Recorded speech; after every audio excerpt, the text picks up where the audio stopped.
regards. I can speak to my personal experience with a professor. Some of the female students, they are kind of hesitant to be vocal in class, whereas some of the men, I guess, how do you say,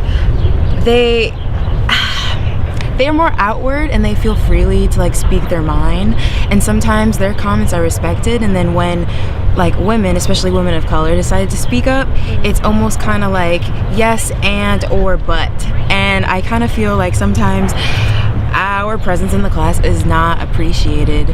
Actually just talking about it the other day where certain professors use different language towards women, towards men, so I think sometimes when a girl takes charge of like a group project, she can sound bossy. It really depends on the professor. Certain teachers, they try to create an environment where like people have equal voices, but does that always come through in the conversation? Not really, so. I think from like, based off of like how involved our students are, I feel like for the most part, both genders are treated equally. I'd raise my hand, and I'd be sitting there, I'd jump out of my seat, and I'm raising my hand, and the men all around me would get called on, and I'm sitting there.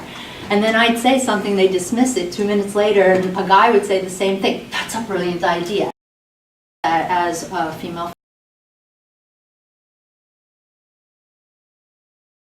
I'm Catholic, and it's clearly a patriarchal system, and men become priests, women cannot become priests.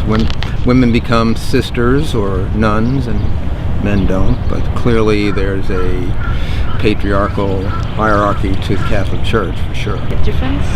Yeah, we see a different. Not in the sense that we treat them different, like give them different opportunities. It's more like, I don't know, you have different courtesies maybe, but it's not because of religion. It's more the way I grew up. Okay, in my religion, as Catholics, we believe that men and women are equal before God. Okay, in the sense of equal rights, equal opportunities, but that doesn't take away that there are differences. I mean, your biological gender is a difference. So.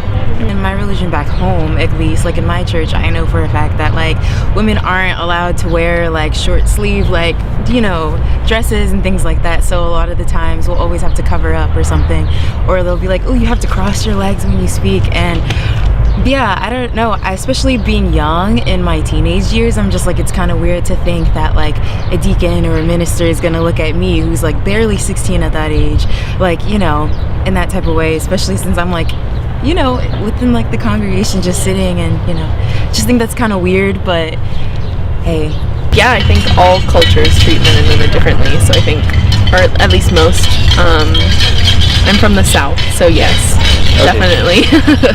No, I'd say it's different. I'd say the problem of gender equality is more heightened and more concentrated in the US than it is in Switzerland. It's less of an issue because I think there's more equality in Switzerland than here. That could just be because there's so many people here, but I don't know. In culture, how like we treat women in terms of like how they dress. Yeah. Men can kind of like objectify them, which I don't think is right. I think the biggest thing is you can see like the Me Too movement, and then gender pay gaps in like a lot of different jobs, especially like ones that have to do with like math and science and stuff like that. And they just like men get paid so much more, and also in sports, men get paid a lot more. I come from like a Latino background, and I feel like a lot of people in my family, it's like, I feel like they're treated equally. I would say the church still has a very strong kind of influence